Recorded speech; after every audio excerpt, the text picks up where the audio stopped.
Sid Rosenberg, presidential GOP hopeful Lindsey Graham. Tell us why you're a better choice than Jeb specifically, or Scott specifically, or Marco on your way to the White House. I think I'm best qualified to fix a broken Washington. When it comes to the war, I'm not for endless war. I'm for real security.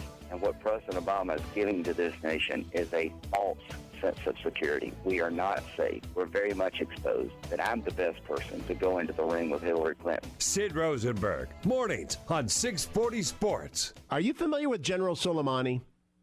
Yes. I go ahead. Give me a little. Go ahead. Tell me. He runs the Quds forces. Yes. Okay. Right. Do you expect and I think his the behavior? Kurds, by the way, have been horribly mistreated by us. No, not the Kurds. The Quds forces, the Iranian Revolutionary Guard's Quds forces, the bad guys. Right. Do you expect his behavior to change as a result? Kurds. No. Kurds. I'm sorry. I thought you said Kurds, because I think the Kurds have been very poorly treated by us. Go ahead. Agreed. So Soleimani runs the Quds forces. Do you expect his behavior is going to change as a result of this deal with Iran? I think that Iran right now is in the driver's seat to do whatever they want to do. I think what's happening with Iran is, I think it's one of the, and I covered it very well. I assume you saw the news conference. I think Iran it's one of the great deals ever made for them. I think it's one of the most incompetent contracts I've ever seen. I'm not just talking about defense. I'm not talking about a contract with another country. I've never seen more of a one-sided deal, I think, in my life. Absolutely. Well, Soleimani is to terrorism sort of what Trump is to real estate. He's many people would say he's the most dangerous man in the world, and he runs the Quds forces, which is their Navy SEALs. Do you think they're going to stop? The gentleman that was going back and forth with Russia and meeting with Putin, I read something, and that seems to be also where he's at. He's going back and forth, meeting with other countries, et cetera, et cetra. That's the guy. And so, do you think not good for us? And what it shows is a total lack of respect. I mean, that the other countries would even be entertaining him, and they're entertaining him big league. Big league. I'm looking for the next commander-in-chief to know who Hassan Nasrallah is, and Zawahiri, and al-Julani, and al-Baghdadi. Do you know the players without a scorecard yet, Donald Trump? No, I'll tell you honestly, I think by the time we get to office, they'll all be changed. They'll be all gone. I knew you were going to ask me things like this, and there's no reason, because, number one, I will hopefully find General Douglas MacArthur in the pack. I will find whoever it is that I'll find, but they're all changing you. Those are like history questions. Do you know this one? Do you know that one? I don't believe in gotcha questions. I'm not trying to, quiz you on who the worst guy in the world question.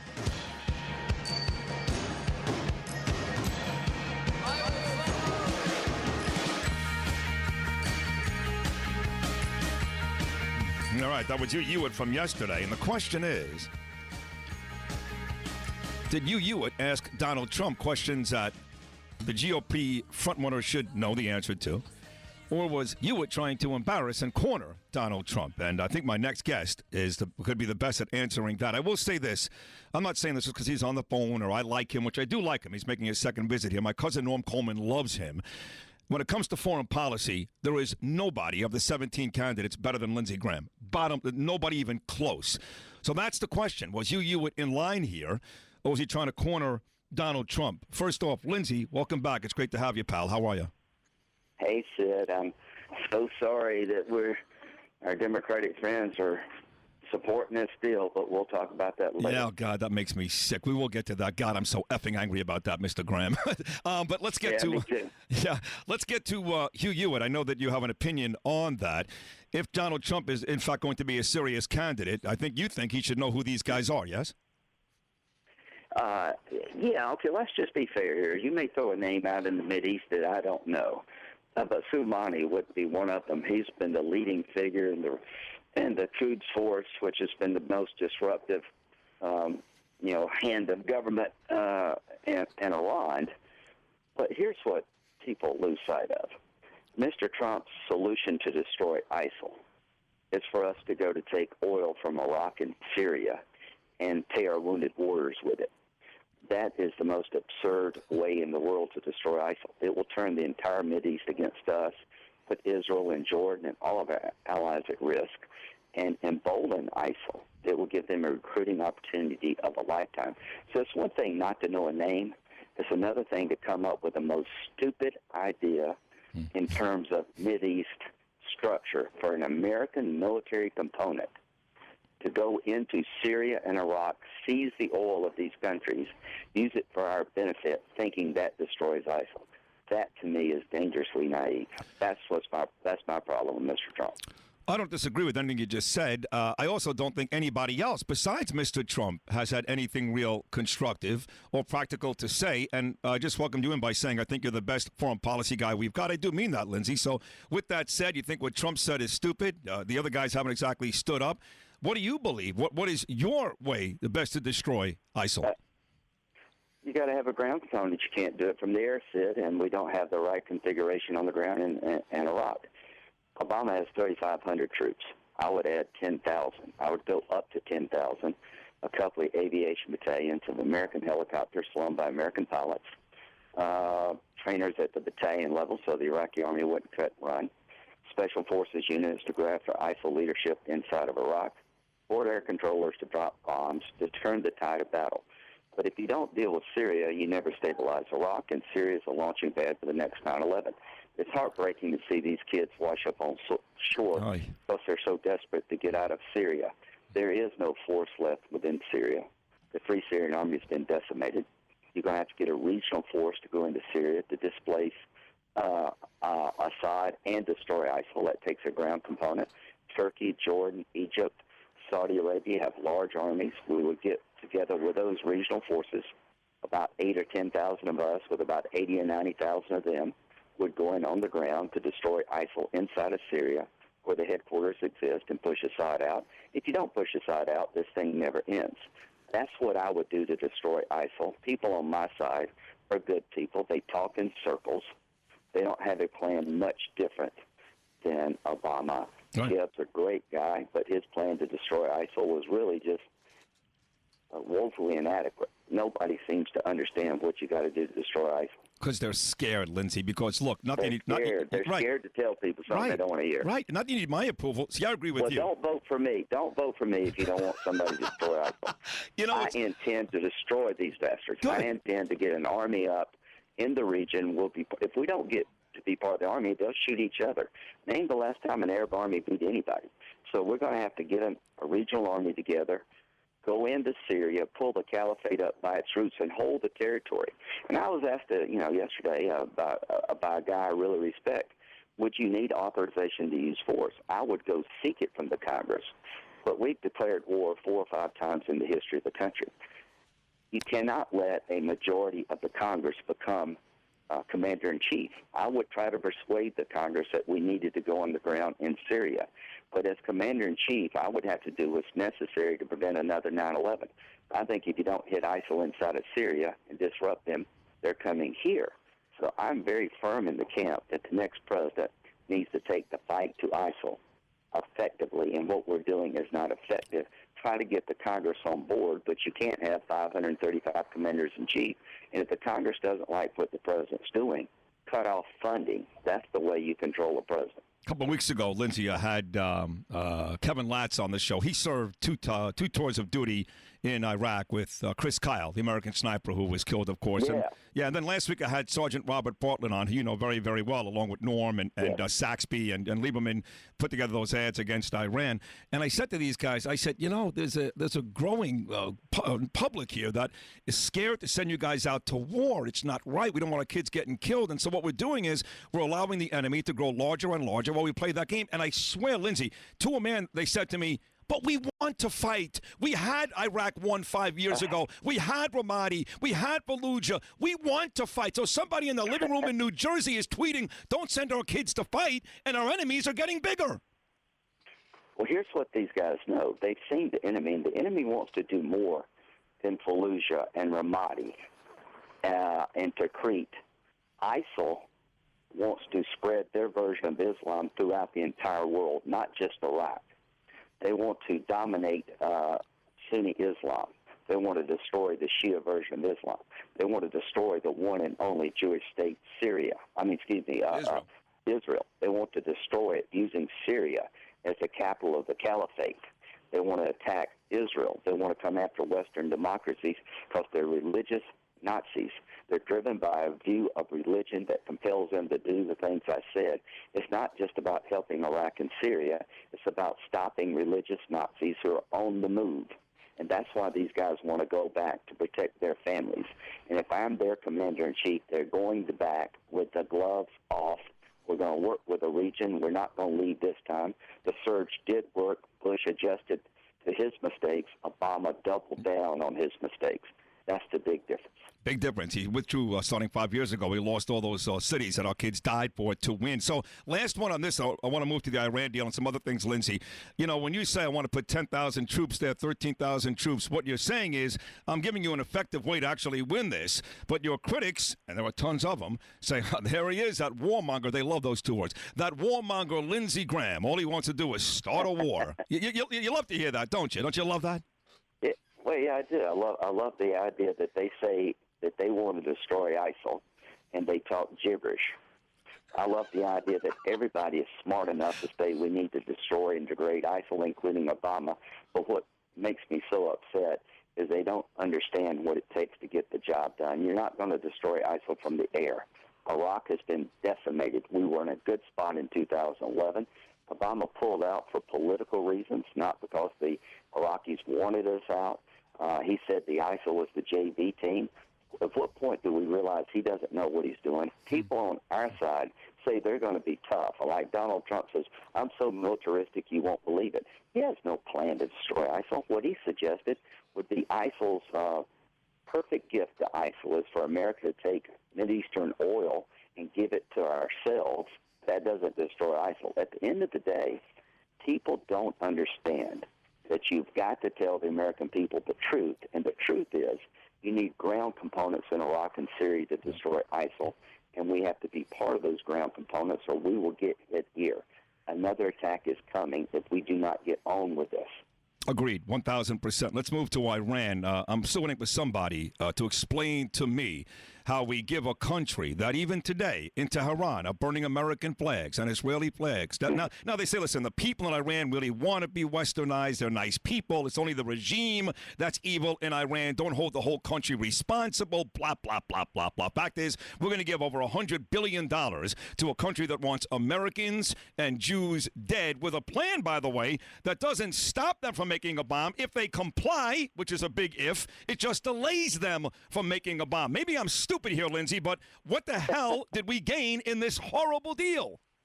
Well, let's walk through this. Number one, the biggest mistake was to separate Iran's behavior from their nuclear program.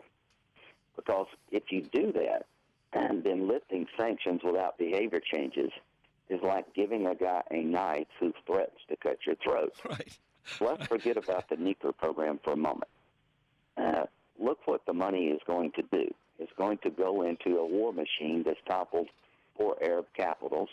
It's the largest state sponsor of terrorism, Iran, in the entire world. They now have $100 billion. You might as well have written the check to Assad, Hamas, and Hezbollah. This is the dumbest deal since Munich. They can buy weapons in 5 years without any strings attached. In 8 years, they can go back to building an ICBM. So the reason I wouldn't have given them any money under sanctions relief, I'd want them to change their behavior first. We're giving them a bomb, a missile, and money to pay for it. At the end of the day, the nuclear deal is lousy. If they don't cheat, they can get a bomb at the end of 15 years without cheating. The goal was to dismantle their program. We've locked it into place. Every Arab's got to wonder 15 years from now, where will Iran be? I better get started. We were supposed to find out about how their military facilities were used to develop their nuclear program. Under this secret side deal, apparently, Iran gets to inspect itself. Amazing. Other than that, this is a good deal. Other than that, it's a great deal. And you tell me, as a Jew, I am Jewish. I'm American first. I'm Jewish second. I'm really pissed. And I'm amazed at guys like Nather up in New York that voted for this thing. But the people the rational people I speak to says this reeks of anti-Semitism. If, in fact, you were trying to figure out whether or not Barack Obama is an anti-Semite, guess what? This deal says, oh, yeah, he is. What do you think about that? Well, I just think he's Neville Chamberlain on steroids. At least, I think he's weak. I think he's an appeaser. I thought he wanted a deal so bad he couldn't stand it. the only way you would have gotten John Kerry away from the negotiating table was with a crowbar. I think it was insane to disconnect Iran's behavior from their nuclear program. I think he's misjudged the Ayatollah even worse than people misjudged Hitler. At least Hitler lied to you. Right. He said, no, you give me this, I'm done. The Ayatollah is threatening to kill you during the negotiations themselves. During the negotiations, Iran has driven the pro-Western government in Yemen into the ground. We can't track al-Qaeda in the Arabian Peninsula. So here's what I'd say about President Obama. He doesn't know what he's doing. Well, he withdrew from Iraq when he was told not to. He could have taken Assad out 3 years ago when he was advised to. He took a pass. He drew a red line and told Assad, don't cross it. Assad did. He'll be in power, and Obama will be gone. He said the ISIL's the JV team. Don't worry about these guys. Bin Laden's dead. Al-Qaeda's decimated. At what point do you realize the guy doesn't know what he's doing? This deal is horrible. He's misjudged the Ayatollah. The Ayatollah is a religious Nazi driven by his religious views to destroy the state of Israel and come after us. And Obama thinks he's going to change. He's going to change, all right. He's going to be stronger. I would ask you this, then. I know the chairman, your position, are you ready, willing, prepared to cut off funding to the UN because of this deal? To the International Atomic Energy Association gets $88 million.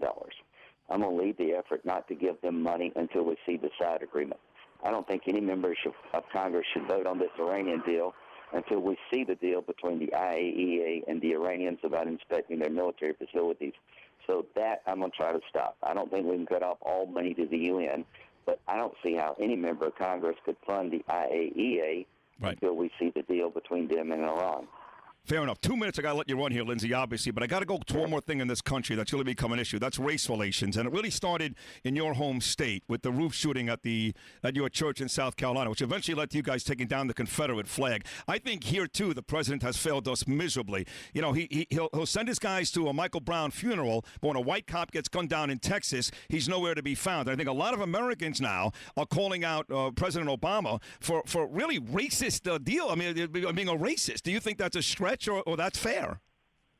Well, what I would say about President Obama is that he came to Charleston, he spoke well, but he was also divisive there. I would say this. He promised to bring us together. He has failed. The people in Charleston showed us the way forward. They did a better job of representing my state than I could have ever hoped to have done. The families of the victims embraced the shooter, that they forgave him, and were praying for him. They showed the best of humanity. President Obama, I think, has been a very poor leader of a great nation.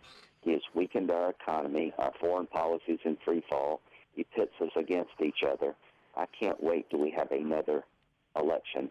I'm not going to attack him as a person, but I am going to say the following, that his presidency has been a disaster for America at home and abroad, and picking Hillary Clinton is not the step in the right direction.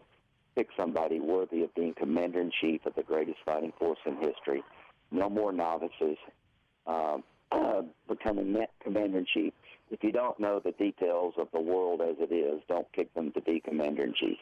Couldn't agree more. And I know you spent some money in New Hampshire here, Lindsey. I want more of you. I think you admitted the first debate there wasn't a live crowd. It's a little different for you. I didn't. I didn't do. I can do better. I will. And I know what the threats to our nation are. I know how to protect us. I know how to bring us together. I work with Democrats to fix a hard problem like immigration. I do reach across the aisle. The next president needs to be like Ronald Reagan. He worked with Tip O'Neill to save Social Security. Yes. I will do whatever it takes to save a program that's vital to American seniors. And when it comes to protecting the nation, I'm the best prepared. Whether you're the gay couple or the wedding bake, a caterer, they hate us all the same. Whether you're Jewish, Christian, libertarian, vegetarian, we're in it together. And we need to defend ourselves together. We need to come together. And we need to use our military smartly. We need a commander-in-chief that knows what the hell they're doing. Go out there and kick some ass. I'm really glad you came back. Seriously, I root for you. I think you're terrific. You're the only guy that can talk foreign policy. LindseyGraham.com. I need some money. Keep me around. You got it. Lindsey Graham. Thank you, Lindsey. Right. Take care. All right. LindseyGraham.com. Send my guy Lindsey some money to keep this guy around and so we can keep talking, because there's a bunch of different points here that are argued on a daily basis where he's the only guy I want to hear from. I mean that. Not because he was just on the phone just now, or I really mean that. Specifically specifically foreign policy and his plan to destroy ISIL. He's the only one of all 17 candidates that makes any sense. Makes any sense at all. We'll take a short break. More right after this.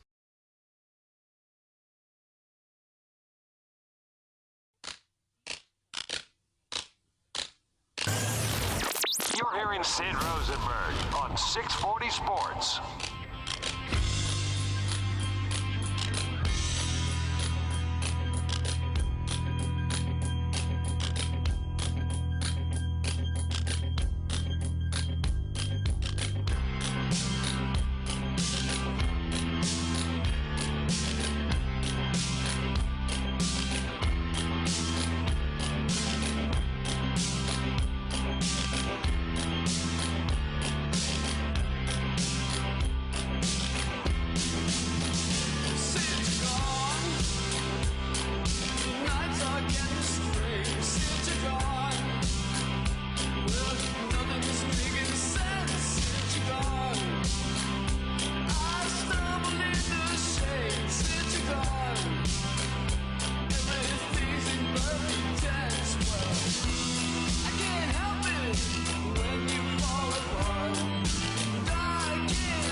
You're Lindsey Graham now again.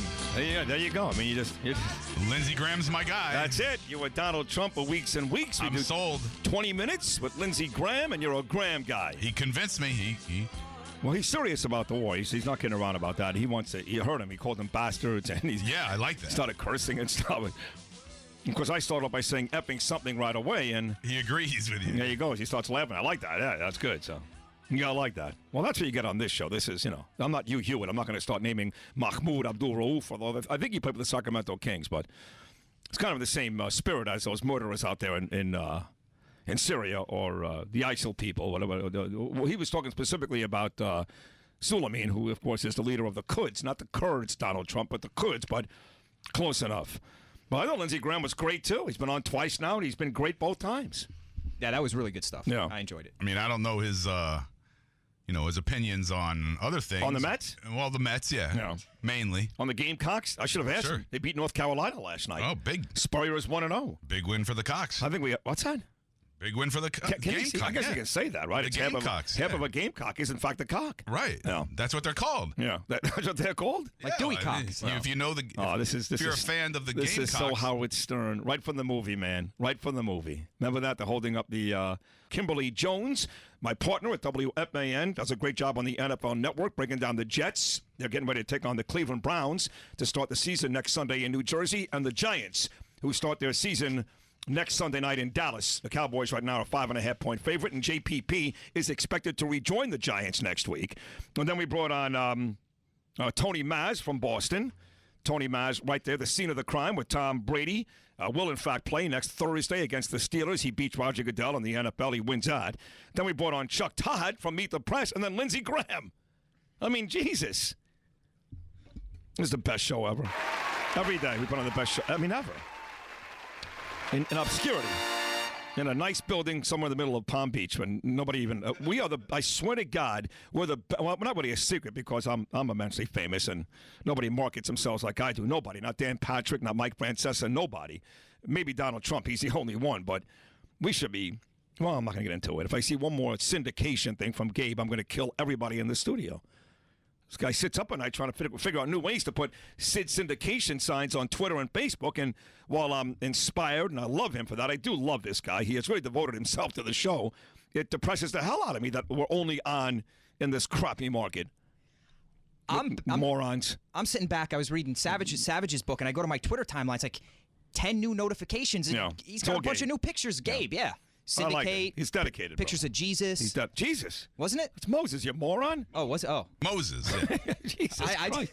There were so many of them. Oh, my God. He had the two big rocks in his hand. What's that? Yeah. Rocks? The big two things. The tablets. Yeah. Tablets. I don't know. I know my history. I just missed the picture. I understand. Him, I can't speak for. What happened with Chelsea? She's giving away Lady Antebellum 6 tickets. minutes. She's going to be. She's coming in 6 minutes. Good. That gives me a little time to talk to another beautiful lady who looks very good in red, by the way. She's, I was going to say celebrating. She is celebrating her last day here because she hates it here and everybody else. And she's moving on. to a bigger and better place, the Florida Panthers. That's how rumors get started. You do hate it here. You have you through it to death. You're leaving. Who cares? You like the people. I love the people. But you hate it here.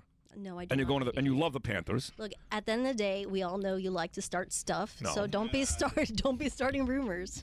I'm just very thankful for the opportunity. that I Oh, had get to the be a hell part. out of here. Come on, Get Sid. effed. Thankful for the opportunity. I am thankful for the opportunity. You're moving on to bigger and better. Let's put it that way. And you're wearing your Florida Panther red today. I am. I'm Yeah. representing. What opportunity exactly are you thankful for? I'm just curious. To be able to be a part of Palm Beach Broadcasting. Oh, please. Are we even that anymore? Are we still that? You know We what? are, okay. Until further notice. Until yeah. further notice, yeah. I mean, I look at you like that guy on the boat on the Titanic who was lucky to get on the lifeboat, basically, before 2,000 people drowned. You're getting the hell out of here. You're so morbid. Yeah, well, I just tell the truth. That's the problem, and nobody wants to hear that. I'm like Donald Trump and Lindsey Graham, for that matter. But you look great. You had a photo shoot today? Yes, in the morning. You look good in red. Thank you very much. Yeah, and black and white and whatever else you wear. And for the Panthers, we talked about this. You're going to be doing Latino marketing. Yes, I'm going to be doing a lot of television. You're going to try to make Latin people like hockey. Absolutely. Who's the greatest Latin hockey player ever? Not an easy question. Not an easy question. Is there one? What about the kid Gomez on with the Devils? He won the Scott Gomez. Yeah. But he really wasn't. He was like kind of Latin, but not really. I think he was Jewish. He was with us, actually. He was a Florida Panther. He was a Florida Panther, yeah. Yeah, he was. Anybody else you can name? It's like a... Well, Tavares has got a Spanish last name. is he Spanish? His heritage goes back, way back, though. I'll just roll his R's, Tavares. Well, I like the Make way him you say Spanish. it. Wasn't there a Wandy Rodriguez? Is he on the Rangers? No, he's on the... He played baseball, actually. No good. Yeah, that was the pitcher for the Astros. So you want to basically take a population that is all about baseball and basketball and make them hockey fans. But look, you're gorgeous and you're great and funny and glib and all that. But outside of that, how are you going to make a Spanish guy a hockey fan? Look, at the end of the day, South Florida does sports like no other place. Awful. So that's number one. South Florida's awful when it comes to sports. God, you're so negative. Focus. And, Hispanic people, we love a fun time. That's and true. hockey is a really fun time. Plus, you got Club Head. Red, excuse me. Sorry. Jeez. Here we go. But, I think I definitely have my work cut out for me, but I'm like, bring it on. Why not? Exactly. Here's the deal. If you don't succeed there, first of all, you're the only person that can. I mean this sincerely. You're the only one that can do it. If you don't succeed there, we'll put you someplace else. Oh, thank They're you never very getting much. rid of you. You're a Panther for life. Because you actually love the team. You love the sport. I've been there for a while. Right. You're a Panther for life. I am, And but I'm Colombian. If I love hockey, why can't the rest of our community love it? well, how'd you start liking hockey? Well, because the team was close to my home. Okay, that's pretty convenient. Yeah, so why not? You take advantage of that. And I was extremely young, and I'm like, hey, it sounds like fun. What do and, they tell you to go back to Bogota and make your whole old village where you grew up a bunch of hockey fans? My old little village. First of all, I'm not from Bogota. I'm from Armenia in Colombia. How far is that from Bogota? A couple hours. Could blow there too, or no? Oh, gosh, here we go. Here we go. Focus. Every time. Focus. Every time. Well, how old were you when you came here? I was 6 months old. Oh, you're a baby. I was a baby. And do you still have brothers and sisters? And I'm the only child, but I have my entire family in Colombia, but my parents live in New York. so your parents are in New York. Your other relatives are still in Colombia, and you're Yes. here. Gotcha. Oh, that's right. You go to New York every now and then to go visit them, which Yes, is cool. to say hello. And when do you start? What's your first day with the Panthers? Next Tuesday. Oh, wow. I'm so you have one excited. day off, and that's it. Well, you should be excited. You're going to be great. And we're going to go to I'm going to go, I should say, because I do work for the team now the next 2 years. I'll be going almost every single game. So Well, you better with I'll be the boys. be there with you. These guys will come when they can get free tickets, basically. When Miguel can eat and drink for free. Like All he's he got, asks is like, give me Yeah. tickets to Club Red. that's all he cares about. That's all he cares about. I would like some tickets to Club Red, yes. I don't know. Maybe once or twice in the season. You have to wear a shirt with sleeves. That's the All only right. thing. I When he's got- doing a Club Red, you can't wear your I can find one of those. and take the needle out of your arm Oh, before stop it. You're so you. disgusting. And what about Z-Mac? He didn't even go to the Islander game last year. He No. F Doug Sieple on the Islanders. Right. Yes, he did. Remember What that. was he doing? Nothing. Remember He's that. getting a blowjob from his girlfriend in West Palm Beach. my I think he Lord. was doing. Oh, gosh. Yeah. Come on. You could do it at the game. That's why they call it Club Head. Is that true? No, this is the first time I've ever heard that. It's not the first time you've heard that. No, yes, it is, actually. The last time I saw you in Club Red, you were wearing a red dress. Yep. And you look great I that wear night. a lot of red. And you took a picture with Ava that night, my daughter. I did. I Oh, did you that wore picture. because the Panthers are red. Yes. Are you doing any of the PA announcing, the They have a couple of games? yeah, they definitely have Good. plans for me. I'm just going with the flow. And And is Fox going to use you once in a while? Because you do work for Fox too. I do. Any TV time? We don't know yet. Possible. You know possible. what? Everything's a possibility right now. Okay. So we'll see what happens. You're one of my favorite people in the whole world, so I hope you do well. I swear to God, I mean that. I know you do. You've been incredibly encouraging. Thank you. Everybody has. Well, I feel like I've been a little bit of a negative today, but no, really? well, it's not you. I think you're great. I think you're going to do great. It's just it's the world around you that's a complete hole. Well, good thing I'm a positive person. You are a positive person. You're almost delusional, to be honest with you. But you're cute, so it works for you. You know what I mean? I'm not delusional. All right. Well, you know what? Delusional is or positive is delusional. Right. Well, in this industry, you have to, or else it's going to swallow you up and have you for breakfast. So you have to stay a little you're happy / delusional. You're right. You're right. Well, you look great, and we wish you the best. Thank you guys anything you want to say to her on the way out, Stevie? Any? No, good luck. I'm sure we'll stay in touch. That's very sweet. No, whatever. That's really very nice. Well, maybe after the show, I'll go over to her cubicle and find her. What? I don't know that. Don't go anywhere near her cubicle. Why? She doesn't want you to do that. She just wants you to say something nice right now, and that's it. We're going to miss you here sincerely. Right. That was a good one. Thank you. All right. Okay, my question to you guys. Yeah. Well, I hope let Lengel say goodbye. This is going to be beautiful. Wait till you hear this. Goodbye, Andrea.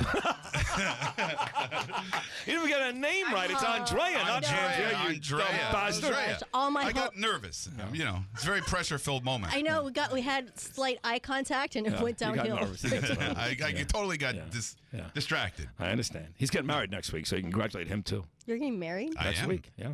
Did you hear that? So You're getting married? To the beautiful Alicia, who's an awesome That says chick. a lot. I'm not speaking to her anymore. I'm insulted by that reaction. First of all, you called her by a wrong name. I did not. I said you Andrea. called her Andrea. I called her Andrea. No, you called her Andrea. Andrea. Right. Andrea, She hates that. potato, she hates potato. That. That's like when I used to call Victor a Puerto Rican. He's Cuban. He got pissed off. Well, I didn't mistake her for a man. I didn't call her Andy. That's true. No, people call me Andy. Actually, short for Andrea is Andy. Yeah. Right, okay. The people that cannot pronounce Andrea, they call me Andy. And I'm like, that's fine. Yeah. Okay. I'm still not a dude. Wait, congratulations on getting married. No, it's too late now. The original face of shock. You're unbelievable. You're already in a war with Stephanie Paralis, one of my favorite listeners. Now Andrea? He's turned this around completely. Right, He butchered her name, and now it's her fault. No, she was very surprised and shocked I'm getting married. Why? Why would you be so surprised? Because you're old. You're 50 years old. Look at you. Who gets married now at this time of their life? 48. Whatever. That's why. Her reaction is right. No. The hell's wrong with you? No. Jesus, you waited 48 years. What do you think you were waiting for? She hurt my feelings. Oh gosh, he's emotional. I'm fragile. I'm very delicate. Very emotional. You were going to say something before he started wigging out again. What were you going to say there? I'm sorry. Me? Yeah. Any last words for? Oh, the last words. What did you guys learn about social media? Oh, the pretty lady Chelsea's here. We learned a lot about social media, actually, thanks to you. We did. I got on Twitter because he got on Twitter because of you. I was the last holdout. My job is done here. I'm a happy person. Yeah, your job is done. We love you, and we wish you the best of luck. Love he put his penis on Twitter like Brett Favre, just so you know. Hey, well, you know. Yeah. Did a good job of that. Thank you, Andre. We're going to miss you. Guys. We love you. Thank you. We go from one beautiful woman to another. The great Chelsea Taylor, WIRK, our country music. JD is so pissed. God. Look at JD. JD is mad. They don't understand why they're not invited over here all the time. We got grilled by both of them about 5 minutes ago. What did you guys do? That's funny. I just gave JD one of my Sid Rosenberg T-shirts Which this he's now morning. going to wipe his you-know-what with. I know. He just dropped it on the ground. Dropped it on the ground. Twice. Oh, my God. You know what's funny? You know what's funny between us? Your two partners over there, JD and Tiny, are acting as if they're kind of kidding around. They're not really pissed. They are effing pissed. Oh, no, they're mad. They want airtime on this show. Oh, no, they're mad. And they're not getting it. And they said to me, why not? And I said, well, in a chance to be very honest, because Chelsea's very good on the air, you don't have her ass. And they got upset with me. Is that bad? No, it's truthful and honest. Yeah. Plus, you're great on the air. They're fine, but they're fine. They're all right. They've only been doing this like for 20 years. What the hell do they know? Well, JD said to me that he's been in Chicago and Boston. Oh yeah, he's been in Quad Cities. And he's been everywhere. Like, he's a legend. He's like, this girl. This is her first gig. Like a nobody. Yeah. Wow. This is. Look at Tiny. He's standing outside, too. They're going to just stand here and grill you guys. You realize this, right? Well, if that's going to happen, we'll bring you on every single day. I love making those guys miserable. Right? Look at him. He's like, why is she in there? What is she saying? Hey, Tiny, look who's here.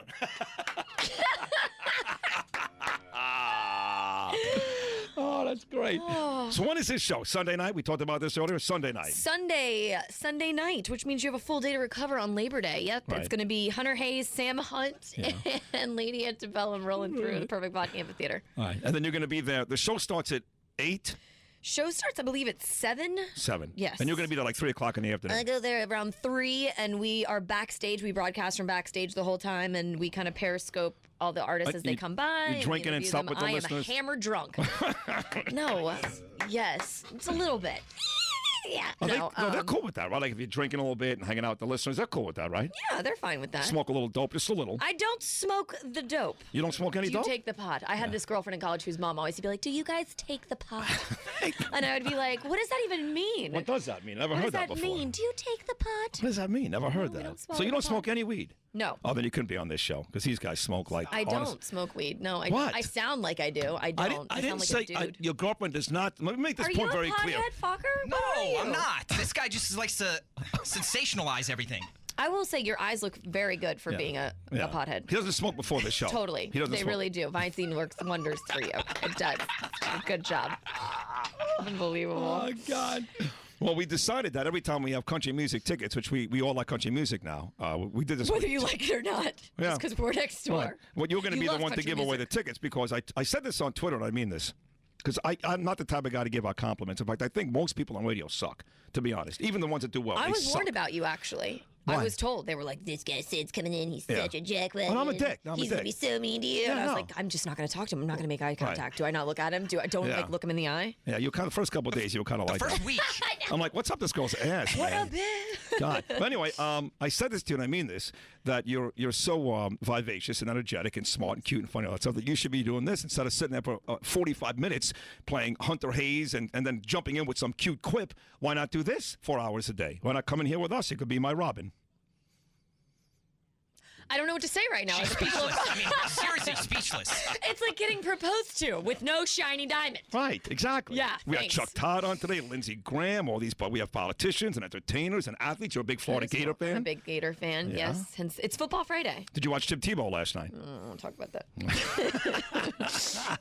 Talking about that. No, because all I had to hear about was Jameis Winston's making his debut with the Bucs. Did you love him? Did you love Tim Tebow when you? I did love Tim Tebow. Yeah. Danny I did. Werfel? I loved Urban Meyer until Ohio State stole my coach. Right. So whatever. And won a champ, and now you guys suck ever since. Urban Meyer's awesome. Like you can't hate him. Yeah. He's such a good coach. Well, you got a new Sucks. coach this year. Is he going to be any good? What do you think? Yeah, I think he will be. I mean, look, I went to UF during the Zook years, so Oh. anything is a huge improvement. Right. I mean, I had Billy Donovan, thank God, on the basketball side, but I was like in Zookville, so it was Right. very depressing. What's worse to you, to sleep with an Iraqi or a kid who went to Miami? Which one? Well, my fiance is a Iraqi? Hurricanes fan. Okay. So we break up every Saturday, and on Sunday we get back together and we watch the Dolphins. So it's okay. Really? But That's kind of cool. So he's a Hurricane fan. You're a Gator fan. You break up. here's the deal: he is not a Hurricane fan. We have this fight all the time. He Right. went to freaking SMU for college. How's he a Hurricane In fan? Texas, Right. but he grew up watching the Hurricanes. Oh, screw that! Really? Does that Well, let make me ask you a fan? this. You didn't go to school there. Let me ask you I don't this. Think so. So the fight seems like it's manufactured. Do you get through the fight with makeup sex? Because if that's the case, then That is the best part of a relationship. I don't know if you knew that, but yes. Hello. all right. How long are you with him again? 2 years. Yeah, that'll stop at about a year. That'll be it. Afterwards, it'll just be fighting, and there'll be no makeup. Unbelievable. Unbelievable. Such a downer. He's a My downer. God. And it's That's what Friday. Andrea just said to me. Because you are. You've been a Womp. downer today, and the show's been great. We had a great guest list, and you've been a Wait a complete second. downer. The show and everyone is- here has a half day. It's not Is a it your time of the month? You can tell us. Yes, it is. Yes, can and I'm tell out of us. my idol, so I'm really angry. You did look. I think you look a little bloated. I'm just saying. What number today? Okay, now we're gonna go back to my number, which is number 6. Oh, we used 9 the other day. We used 9 or Right. 7 or something. Okay. I don't know. 6. Number 6. Call the number 6 at 888-640-9385. 888-640-9385 gets a pair of tickets for Lady Antebellum, Sam Hunt, Hunter Hayes. Hunter Hayes, and you get to drink a shot of whatever of tequila with Chelsea Perfect Taylor. vodka. Perfect vodka. What am I It's thinking? the It's a- amphitheater's name. Son of a Now they're dropped bitch. all their advertising and we're fired. Way to go. Is that true? Well, I used to like what's his name tequila, the guy who sang with Van Halen, not the second guy, Sammy Hagar. Sammy Hagar. You ever drink that Cabo Wabo? I Cabo think. Wabo. I have had Cabo Wabo. Well, But I don't remember are you a a lot of vodka it. drinker? I know you're a perfect vodka fan, but are you a vodka drinker, or what do you like to drink? I like everything. Iced teas, 7 liquors in that I one? like vodka. I'm like a big fan of vodka grapefruits. It's kind of been my summer drink. Vodka grapefruit, Yeah, really? it's very Oh, refreshing. very refreshing. It's It very sounds refreshing. But okay. I mean, I drink everything. My fiance owns a brewery.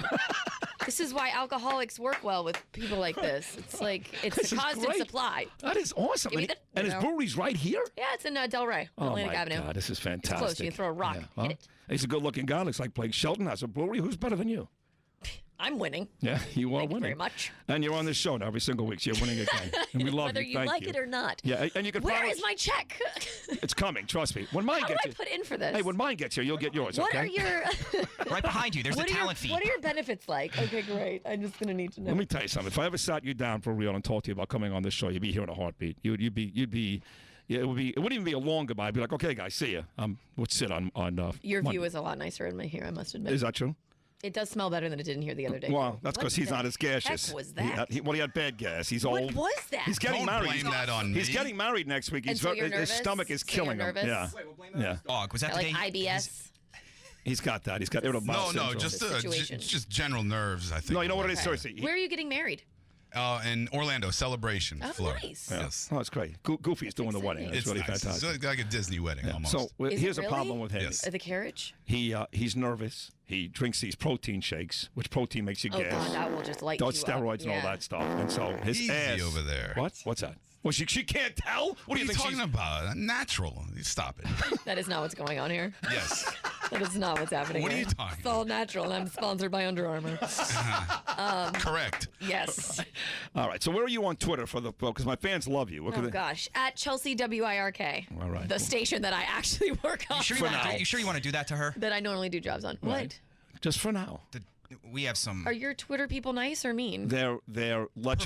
Perverted, yes. They're the type of guys that sit around, honestly, with their pants at their ankles, old Chinese food boxes, watching 70s porn Oh. when bushy vaginas were good. So that's why you can relate to them. This is your demo. These are my people. These are your people. Yes, I love these people. are my people. Mad Mike just called and he wanted to know all about her. He wanted her biography. Oh, please. Oh, God. Hey, we love you. Thank you. That's Oh, a great thanks for job. having me, as always. You should come back every day. That's Chelsea Taylor. Check her out at Chelsea. Thanks for WIRK. having me. You got I'm it. gonna go start drinking. It's Labor Day week. Nah, start now. We'll take a short break and come back and wrap up what's been a great show and a great week right here, right after this.